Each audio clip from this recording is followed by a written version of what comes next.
Hi, everybody. This is Patrick Kaufman on Public Media Network, and we are coming from Recovery Institute doing the Power Group Recovery Stories. This is our first episode. We're super excited, and we've got some of our favorite guests, Whoop, whoop. Tory and Jillian. Welcome back. I haven't seen you guys for a long time. Yes, thank I you. know it. Yeah, so they've been on sort of a hiatus from Power Group, and there's a new member of the family. Yes. That there is. Yeah, and what's his name, Jillian? His name is Tory. His name is Tory, Yeah. Junior Tory. Yeah, Tory. A Tyler little Trout. ironic, huh? That's awesome. That's great. Yep. How exciting. So, yeah, so that's the fun, exciting part of recovery. And then we rewind back. How many years does it go back? I don't know if I can count that high, Patrick. That's one of the effects of some of our drug use and all the things that came with it. Let's start with you, Tory. What age were you when you started using?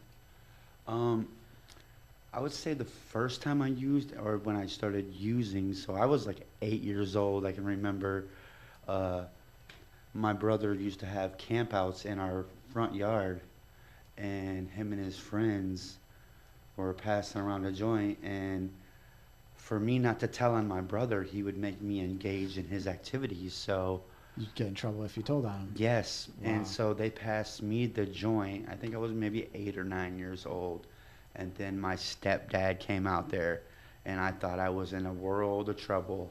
Oh, But he was so drunk, he was just like, pass me the joint and let's let's not tell mom, huh? let's not tell mom. Wow, that's so young, 8, 9 years old. Yeah. Wow. And that was the beginning of a long career of drug use. There was that little hiatus that I went to the Christian boarding school for the 4 years or whatever Okay. that I was Yeah, it was hard to use straight, in but there. as soon as I came to Michigan, it was on and popping. Wow. Yeah. So you came to Michigan, and then things just domino effect from there. Oh yeah, Okay. it was a, I guess you want to say it was a spiral. It was just a Yeah. environment where everything was radical. People using, drinking. It was a flop house I lived in. Pretty much a trap house, flop house. This was living with your family. Yeah, this is my family. Yeah. They owned a tree service, Uh-huh. and their drug use, and it was every night they were partying until 2 or 3 o'clock in the morning, drinking, smoking, doing cocaine, crack. Wow. And my What parents age were were you at that time? 13, 12. That's so intense. Yeah. Wow. Okay, so I'm gonna shift and jump over to Jillian. Obviously, they meet in the end and live happily ever after. So, spoiler alert. That's right. He's mine. Yeah, there you go. So, Jillian, when did things start for you? I had my first drink when I was 10. I was camping with my dad and my brother and his friends, and my dad gave me my first drink, and then it gradually just, progressed from there onto weed, onto other hard substances. So. And I've heard your story before. You were already struggling with life as it is, and alcohol was like kind of a break from all that for you. Yeah, so I had some sexual trauma as a child, and when I had that first drink, it was like all the stress, all the self-hatred, all the worrying kind of just melted away. So I learned at a really young age that I could use drugs and alcohol to mask how I was feeling. Yeah. And something I'm learning more about these days when we go into middle schools, just a little bit more about Power Group and Recovery Institute. Power Group goes to high schools and middle schools, and we share stories. You guys have been doing it longer than me. But at those ages, I mean, they say like 13, 18 are crucial ages, but 10 years old, 8 years old, that's such a dangerous time to be introducing drugs and alcohol. And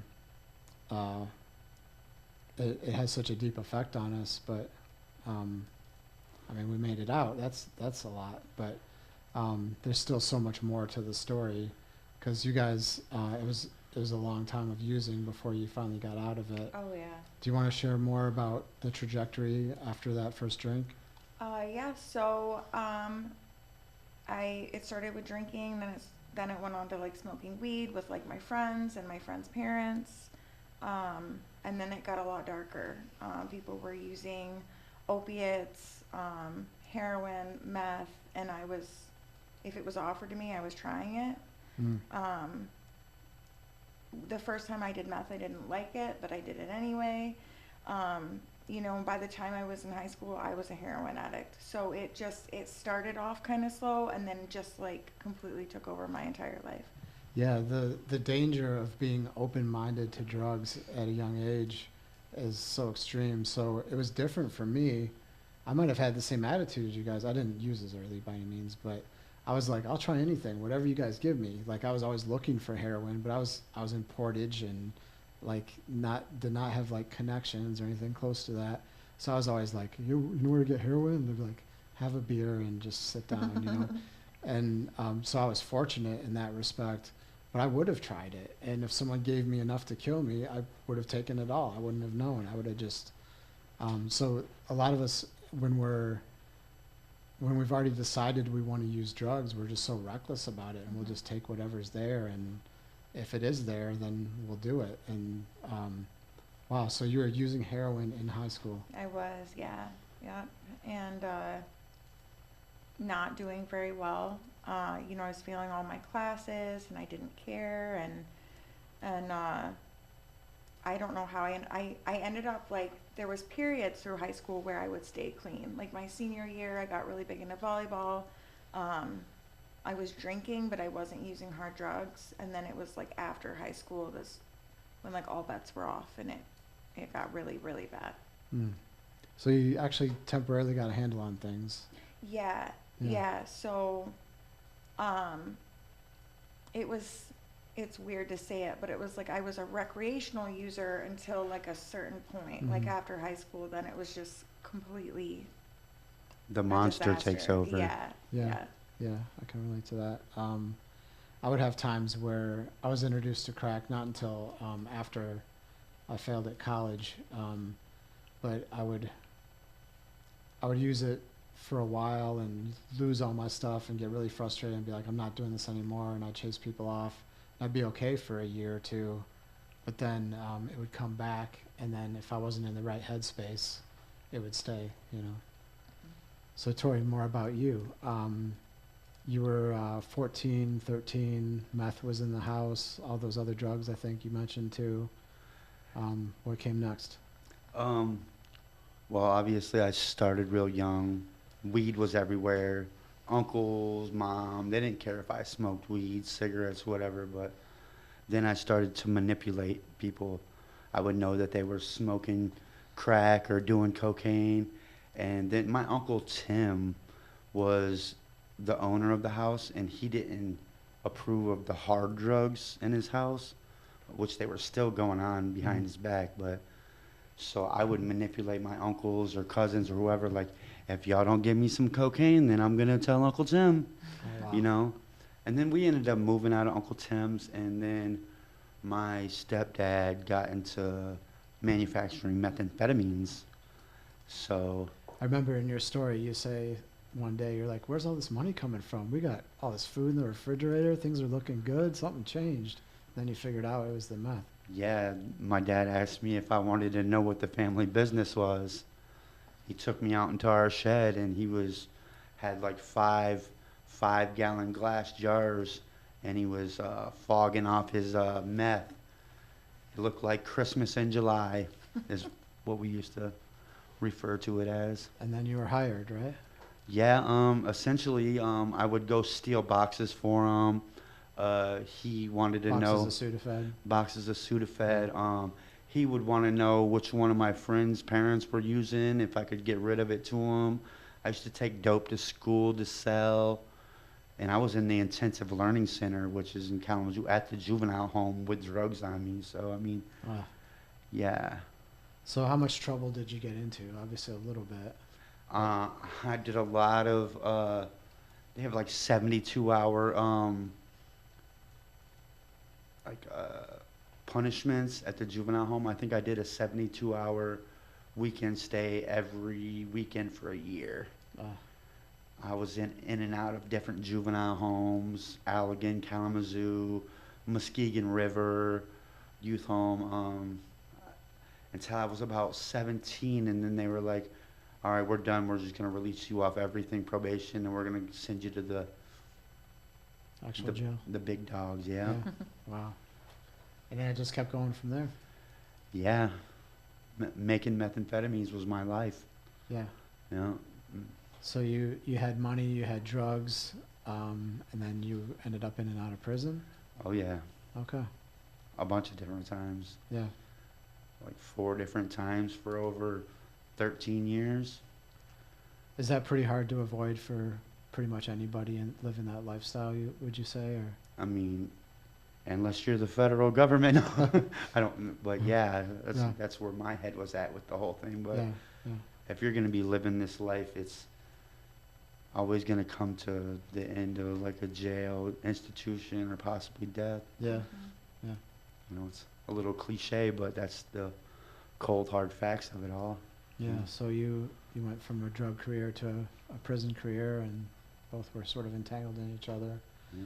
So Jillian, you were using into your 20s. Mhm. Yep. How did? And Go ahead. so the first time, like I went to jail and to rehab, I was 22. Back then the laws were a lot different. So now if you overdose, you don't get charged with a felony. But back then, if you overdosed, you did. And so that was my first felony. I overdosed in a car. And yeah, I did 30 days in jail for that. Court-ordered rehab was the first rehab I went to. I had no desire to stop using. I went because the courts made me. And that was kind of a pattern for me. I would go to jail or I'd go to rehab, not because I wanted to, because everybody else wanted me to. So it didn't scare you that you were risking your life or risking your freedom? No. Yeah. No. I cared more about how the drugs made me feel than anything else at that point in time. How was like other aspects of your life, like family or relationships, friends? So at that age, like, you know, my mom, my stepdad, they obviously knew that I had a problem. It was very scary for them. I put my mom especially through a lot. And She's stayed by your side up to this day? oh, 100%. My mom is an amazing human, but she was also my biggest enabler. Throughout my whole life. No matter what I did, she never kicked me out. She didn't like bail me out of jail and those sort of things, but she was extremely supportive, and she was a mess because she was just waiting for the phone call to say that I died. You know, she spent years of her life like that. So Yeah, that's hard on family. I think about my family.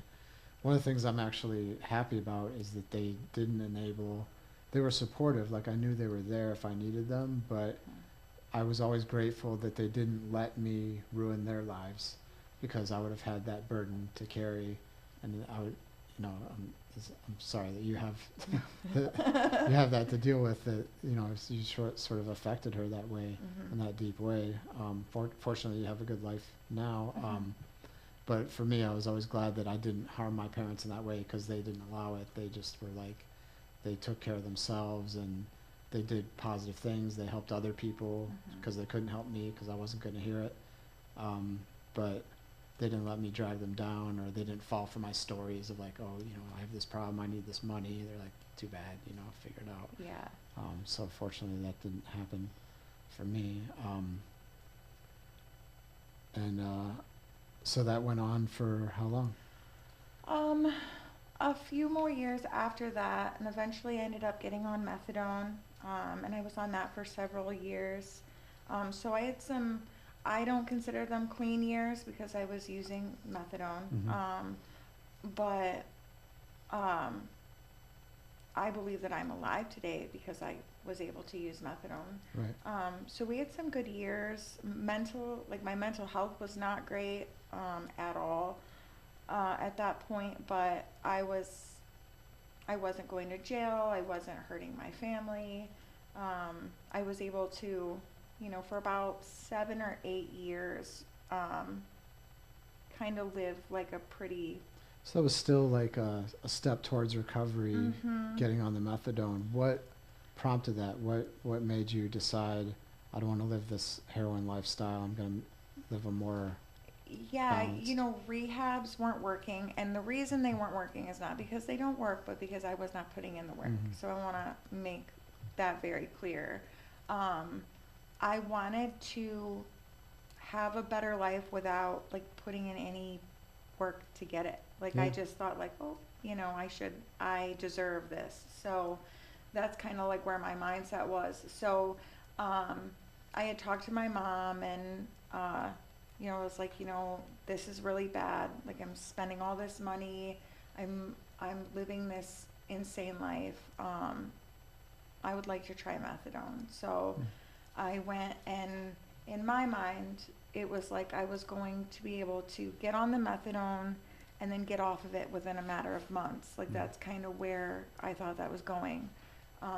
I was on it for years after that. So Yeah.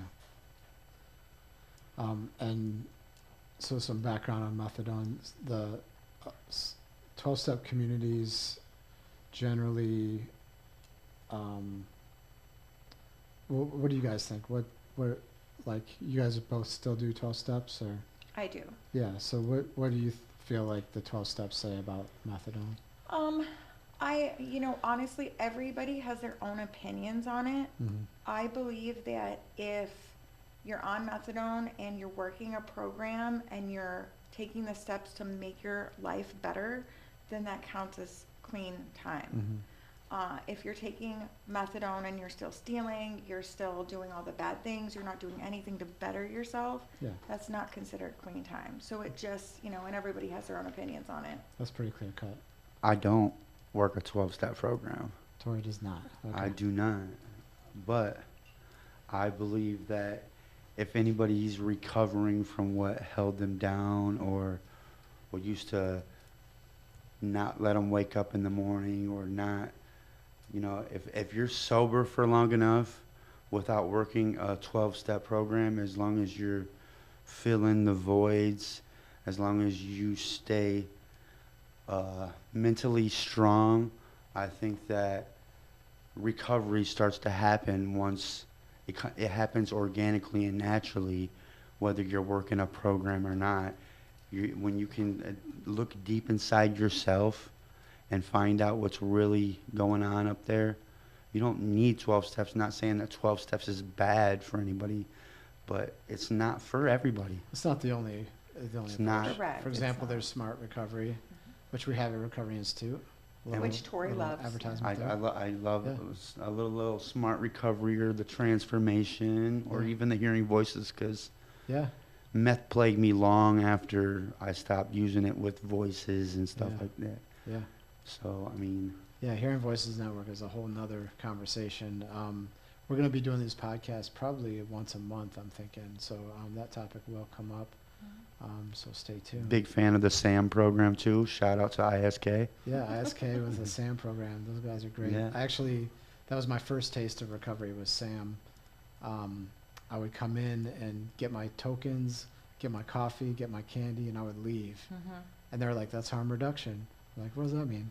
It's like, well, you were there and you heard us talk about recovery. Like, we planted a seed.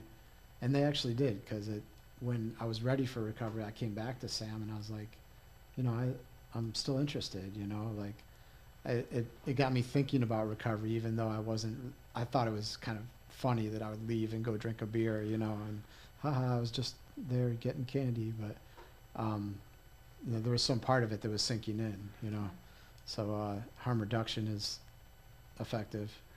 I did the SAM program, and Yeah. I love the tools that they give you and everything. Not to say I didn't cuss out every one of the instructors there, but Well, that's how they remember you, Tori. yeah, the differences them of to remember opinion, you. the differences of opinion on, you Huh. know, like I said, every person doesn't recover the same way, Yeah, and sometimes when some of these instructors try to drill this or that on you, you know what I'm saying? Yeah. It might not work for you the same way it works for me. So if I have an opinion on it and you have a differ to meet some kind of common ground, then it turns into an argument. And It's about what works for you. yeah, And on that topic, what did work for you? Let's hear it. what worked for me was You were struggling with prison and Yeah. meth and manufacturing and all kinds of. and then doing the same stuff when I was in prison, Yeah. using Okay. drugs, selling drugs, trying to bring in cell phones, and Mm. you know, the whole time I was in prison, I was just worried about getting back to the streets so I could get back on my grind.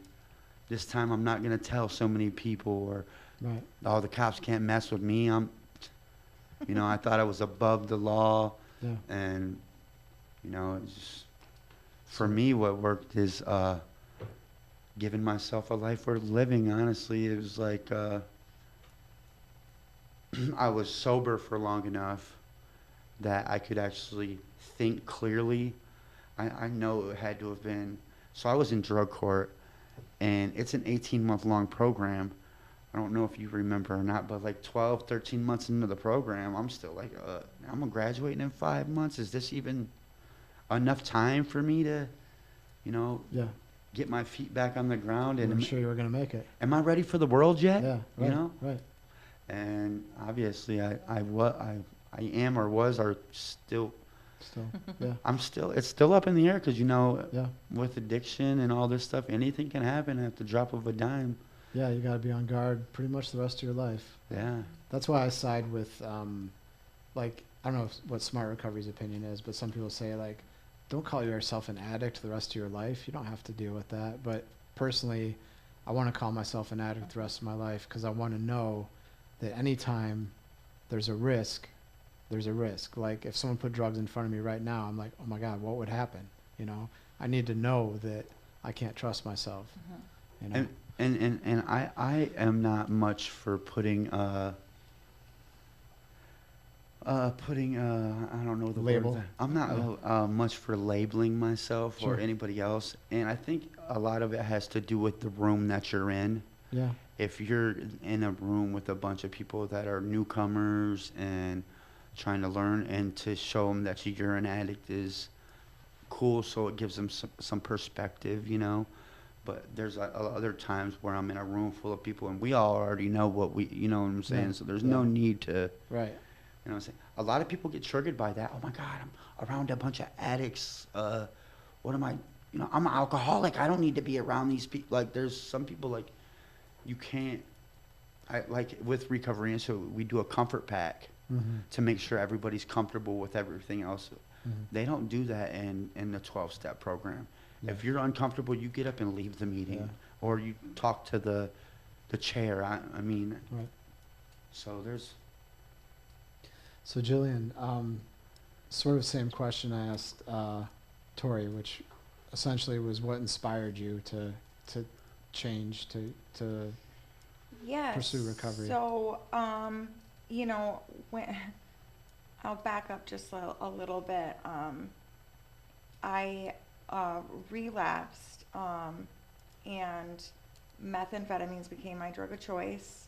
I was able to get off methadone by using, do not recommend. And my life went from okay to a complete dumpster fire. In a matter of 18 months, I was looking at 5 felonies, possibility of spending 10 years in a federal prison. I was about to lose custody of my daughter. Meth completely changed who I am as a person, like to my very core. And, thankfully, I kept going to jail. Like, they kept sending me to jail. It didn't matter. I would go and I'd get out and I'd do the same thing.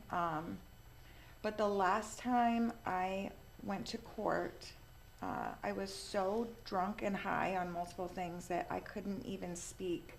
When the judge was talking to me, I could barely speak. The day before, I had been hit by a car. So I had bruises all over my body. I was limping. Like, it was bad. And the judge asked me if I was high, and I was like, no, I'm not high. And he's like, yeah, bullshit. You're going to jail. So I went to jail for about a month, and then I got put into KPEP. So KPEP is a transitional, like kind of like a halfway house for criminals, and I was sentenced to do the 3 month program there. And when I first got there, my plan was to run. You know, I was like, I got to get out of here.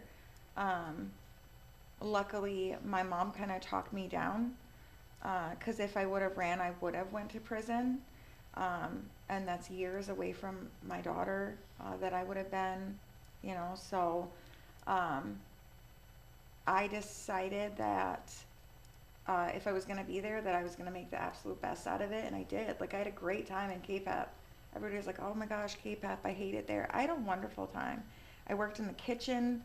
I had dance parties in my room. Like, um, I was, you know, starting to get clear-headed. So like, I realized what like a fantastic weirdo I was, and I just kind of ran with it.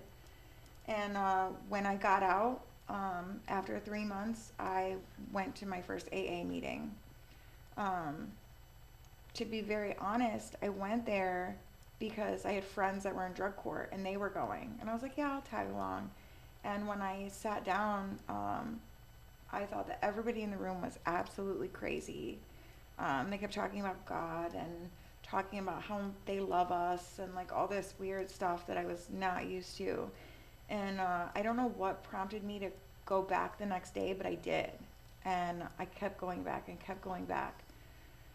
So I definitely did not get sober by choice. The courts, you know, kind of shoved that on me, but um, I'm so grateful because it gave me the chance to just become myself again, let the drugs get out of my system, and then I was better able to like make better choices for myself.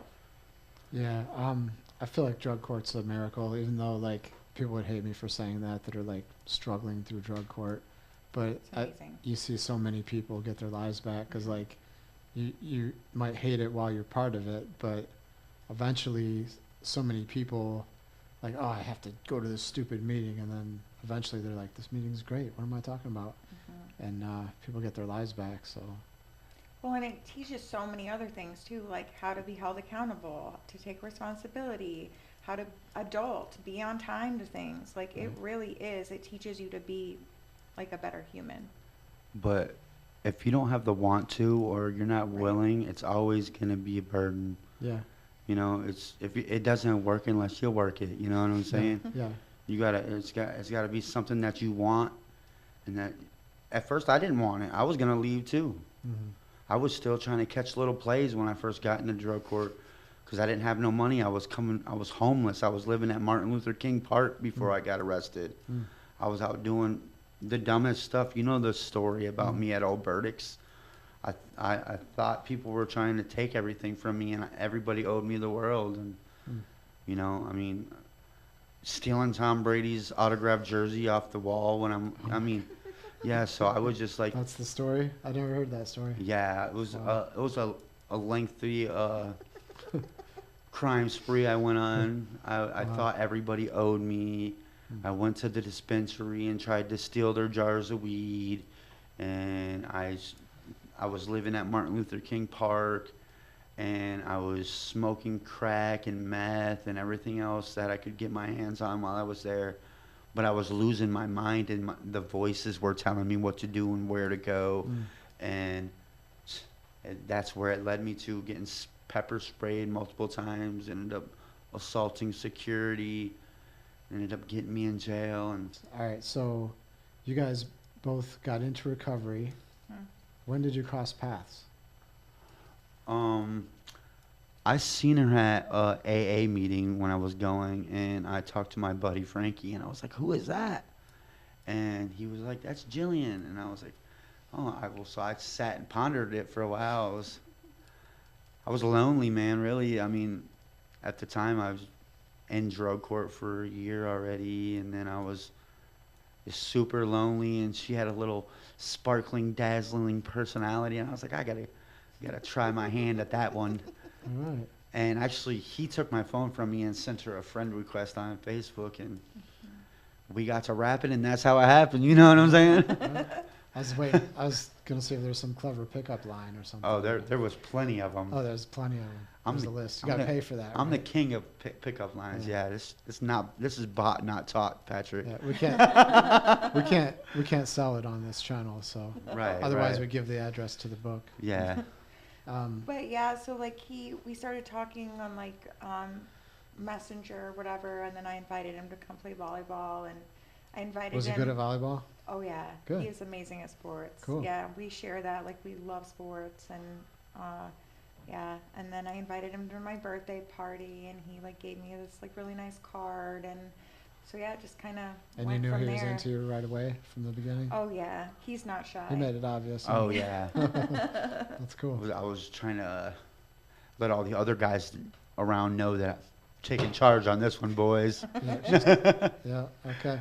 So, you guys met, you hit it off, and you've been together for a while, Almost 2 going on years. 2 years. Mhm. 2 years. All right, so my experience with people in recovery is they either drag each other down or they pull each other up. Mhm. Obviously, you guys pull each other up at least more than you drag each other down. Oh, absolutely.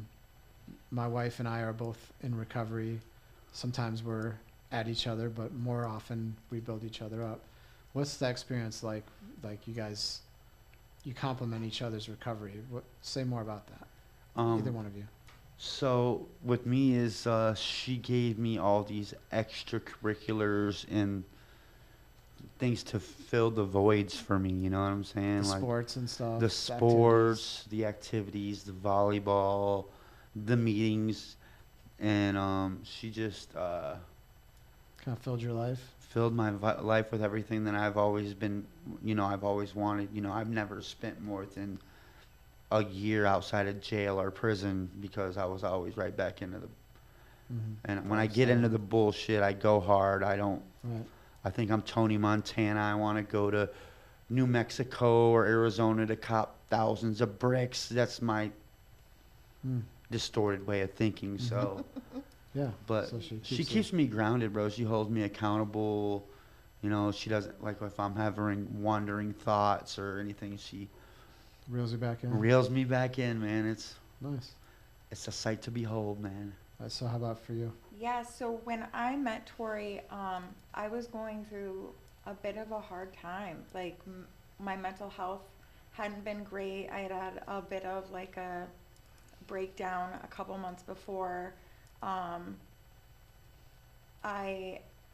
I seem to always put myself in positions, like especially with relationships, where I dim myself down to like fit their needs. You know what I'm saying? So even after I had had a couple years clean, I was still like, that was one of my bad habits, is like I would try to change myself to appease the other person. And when I met Tory, I didn't have to do any of that anymore. Like, I can be my 100% authentic self with him.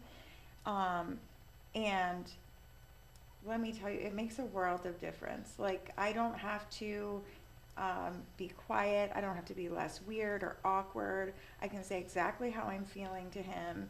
And so, yeah, he was a breath of fresh air for me. And it's just easy. It's easy with him, and I never had that feeling before. Like, we're going on 2 years. We bought a house. We have a child now. We don't fight. We bicker. You know what I'm saying? Like, Yeah, because she It's- knows better. No, I'm it's- just kidding.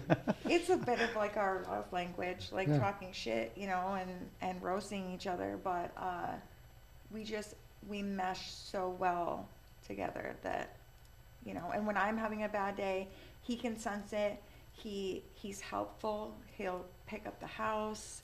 He'll do all the things, that I can't do when I'm not at 100%. Yeah, it's just, when I need a meeting, he's like, hey, do you need a meeting? And I'm like, yeah. And he's like, go ahead. And he watches the kids. It's nice when it's easy. Yeah, Yeah. easy breezy. When the Beautiful relationship cover is girl. easy, yeah. It's Yeah. just so Yeah. much. Yeah.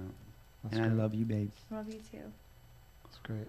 Yeah. So, what's it like with the little one? How old is the little one now? 6 The weeks. littlest one? 6 weeks. No, Almost 6 weeks. We're working on it. He was born I'm April going on 29th. 6 weeks. Yeah, going on Brand 6 new. weeks. So Yeah. what's it like? It's amazing. It gives you more things to live for, I tell you Oh, that. Yeah. Yeah. It puts all those wants of drugs right in the back of your mind where you don't really bring them up much because, Yeah. I mean, I can see myself in him. It's so crazy. Like, Yeah. a little me He looks looks exactly exactly like me when I was a baby. Yeah. So Cool. it's, And like for me, like I have a 9-year-old daughter, and she's amazing. But I had over the years, I had like put aside all of like the ideas. Like I figured I would never have any more kids. I would never get married. You know, I'd never do all the things that we're doing now. And I'm older than I was when I had my daughter, so it's a very different experience, and it's so beautiful. Like I it is crazy to me that you can love something so much. Yeah. Yeah. Fantastic. So, I get a little jelly because she's a breastfeeder. So they spend a lot of time together, and I get in there and I get a couple hours a day, but it's not as much as I want. we might because- have to edit that. Thanks, Tory. Oh, okay. No, that's great. Let's think about little Tory getting older. What's your message to Tory Jr.? What's the most important thing to tell him? Do as I say, not as I do. I thought that was going to be more extreme, I but you're know, I right. thought it was too. That's probably good advice. Yeah. How about you, Jillian? I mean, there's so many pieces of advice that I want to give my kids. You know, love yourself more than you love, you know, others, which I know sounds kind of shitty to a degree. But I spent a lot of time putting my love in the wrong places and not like having self-love. And so I feel like self-love is super important, and I want my kids to have it. Yeah. Yeah, learn from my mistakes, Yeah. you know. That's my approach with my kids too. Like I figure, hopefully, because I made all these mistakes, those are all the mistakes they don't have to make. You know, hopefully. Well, I'm like, I am, you know, with my daughter, she knows, like, she doesn't completely understand, like, what my life was like, but she was there, you know, when I was going to jail, when I was in K-PAP, like, she lived all of that with me. So I'm very open with her. She knows I go to meetings. She knows I'm in recovery, all that stuff. So hopefully she sees us, and our son, you know, sees us doing the right things and just becoming better humans, and hopefully they'll follow in those footsteps. What do they say? Lead by example, Patrick? Yeah, lead by example. Yeah. There you go. So, I mean, like, for me, all the people that I was around were doing drugs. So, I mean, I'm not taking the victim stance here, but I am definitely a victim of my my upbringing and my, you know, like, there's no way to say I'm not. Say if I grew up in a different home, obviously the likelihood of me doing drugs and stuff like that, if I was, I don't know, say I was born into a church-going family and had good morals and values, and obviously my chances of being a drug addict, felon, all those things were a lot slimmer if I would have done that and had that route to go. But it's funny, in our lowest point, we probably thought so little of ourselves, but now we're parents and we have so much to offer our kids, right?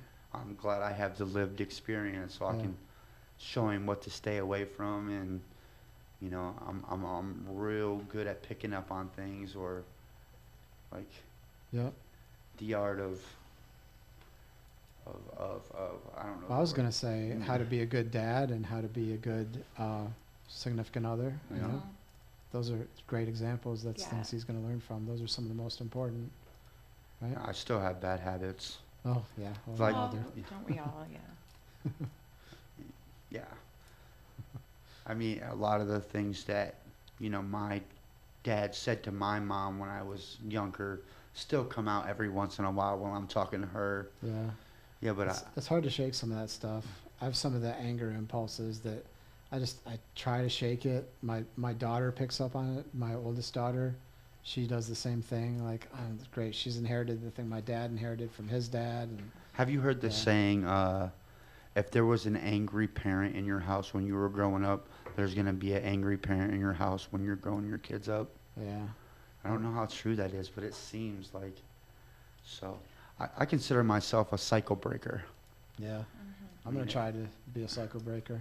Yeah.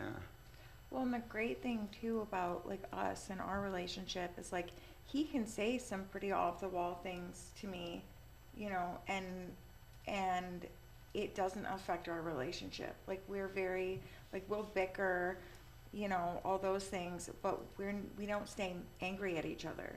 You know who he is Yeah. deep and- inside. yeah. Some things might be on the surface, but you know where it came from. Yeah, absolutely. I don't know where the Bible verse is or where it comes from, but I can give you like a don't let the sun go down while you're still angry at somebody.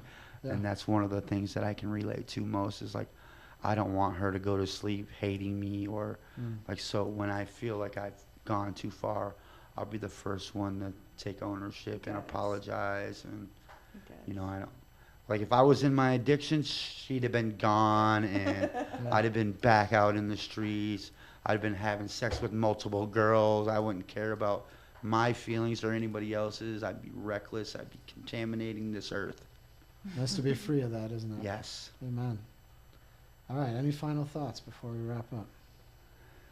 No. This was All right. fun. It's great having you guys. Thank you for Um, having us. Hope to have you back. Hopefully things go well with our monthly podcast or bi-weekly, whatever it turns out to be. And thanks for being our first guest. Really enjoyed it. This is Recovery Institute Power Group Recovery Stories. A little bit more about Recovery Institute since we have a couple minutes. We're currently located at First Presbyterian Church, just right across from Bronson Park.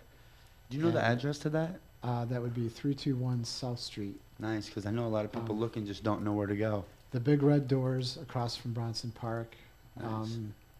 close to the library. When are we looking? And do you have a time frame when the regular Recovery Institute's going to be back up and going? I don't want to say for sure, but hopefully in the next couple months. Okay. There was some smoke damage at the building, which is 123 Southwest Nidge. We're hoping in a couple months, so we'll keep you posted. It'll be on the website. So anyway, thank you guys so much for coming, and Thank you. thanks for Thanks for having us. yeah, appreciate it. It's been a pleasure. Very well.